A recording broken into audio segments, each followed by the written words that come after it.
চৌম্বক ক্ষেত্রের মাত্রীয় সংকেত কি?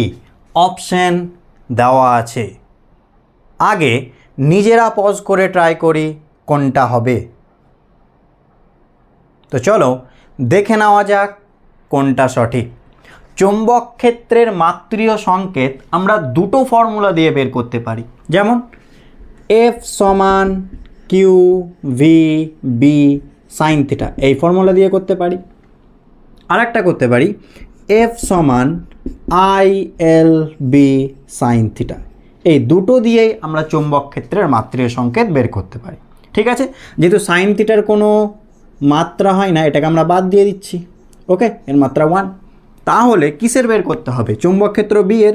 তো চলো একবার এটা সম্পর্কে ইউজ করে করব, একবার এটা। তো চলো এই সম্পর্কে ইউজ করে করি। তাহলে বি সমান কী হবে বল? এখান থেকে কি লিখতে পারি? F by Q V. F এর মাত্রা কি বলো? M L T inverse 2। Q এর মাত্রা আই টি, ভি এর মাত্রা এল টি ইনভার্স। তাহলে কত হবে বলো তো? এখানে টি ইনভার্স আর টি কেটে গেল, এল এল কেটে গেল, তাহলে কি হবে? M T inverse 2 I inverse. Option কোনটা আছে দেখো তো? Option B. চলো এই ফর্মুলা দিয়ে দেখে নেওয়া যাক। তাহলে চৌম্বক ক্ষেত্র বি সমান এখান থেকে কি লিখতে পারি বলো? এফ বাই কি আই এল সাইন থিটা, মাত্রাহীন 1। এফ এর মাত্রা কি বলো?